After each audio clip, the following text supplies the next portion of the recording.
I've seen people building houses before, but I've never seen a house built quite like this. I've seen men constructing houses, but I've never seen a woman build a house with bamboo alone. She's better than most men. After a flash flood, my mother-in-law's house, which was near the river, was washed away without a trace. Emily rushed to the scene immediately after hearing the news. After making sure my mother-in-law was safe, she decided to rebuild by herself, without spending a penny. Halfway up the hill, she built a beautiful bamboo house for my mother-in-law. The materials she used? Thick bamboo sourced locally. Take a look. I finally understood what it means to be a hard-working, capable woman. While my husband, like most men in the village, is working outside all year round, someone has to take care of everything at home, from household tasks to caring for the elderly and children. It all fell to Emily. If anything went wrong with my mother-in-law's family, it was on him. One woman doing the work of 8. It's no wonder. She mastered everything. This also taught her to be resourceful and multi-skilled. She knows what needs to be done,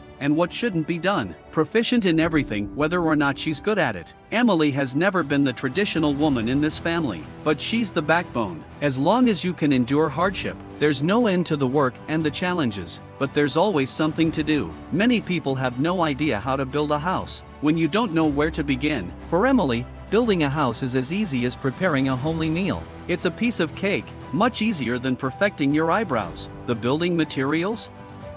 Bamboo, of course. Clear a flat area on the hillside, dig a hole, and choose the thickest bamboo. She builds the 2-story frame first, then splits thin bamboo to make beams and roofing. She weaves them together, creating a sturdy structure for the roof. Living off the land, sourcing from the sea, the traditional materials of mountain people, handed down through generations, hundreds of years of expertise, have taught them how to build a bamboo house that lasts. A solid house, square and strong, a skill perfected over time. It's an easy process when you know the steps, efficient and fast. With expert craftsmanship, she ties the bamboo strips securely, building a crisscross roof frame. Then, she adds the thin bamboo poles to the second floor. First, the frame of the floor is constructed. Next, Emily gathers a natural material to create the roof. That material is the banana leaf. Not only is it large, but it also boasts excellent waterproof qualities. It's resistant to insects and moths. In winter, it keeps you warm, and in summer, cool. Its function is similar to the thatch used in traditional houses. The leaves are easy to gather and simple to lay down. For centuries, mountain people have favored this material. When building their homes, the leaves are stacked layer by layer and laid across the roof frame. Then, they're tied securely with bamboo strips. This forms a weatherproof roof,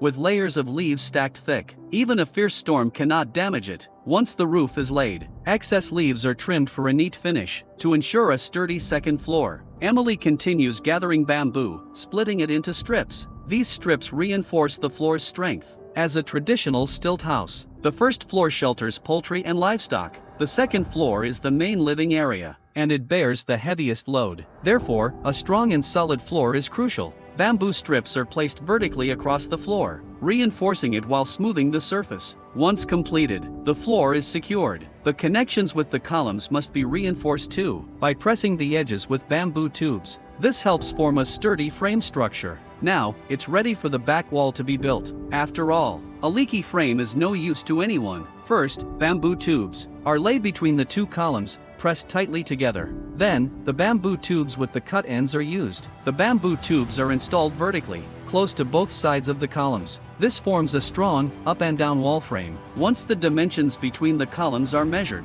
Emily begins preparing to build the wall. The material for the wall is also bamboo. The small bamboo in Emily's hands is incredibly versatile. It's like a magic tool, perfect for any task. She arranges the bamboo according to the wall's dimensions. Then she cuts small segments and splits them in half to form narrow bamboo strips. Emily uses these bamboo pieces to weave large bamboo mats. These mats will become part of the house's walls. Given her skillful technique, it's hard to imagine what Emily can't do. Emily uses bamboo mats to create windshields and constructs the 3 walls of the house. The front wall is bound together with bamboo strips. She leaves space for windows and door frames. Once the doors and windows are in place, the house's shape begins to take form. The front extends out onto the terrace. To make it easier for her mother-in-law to move around, Emily uses bamboo to create railings. This task is a breeze for Emily. Soon after, the railing is finished, and the first floor fence is set up. Next, she builds the staircase.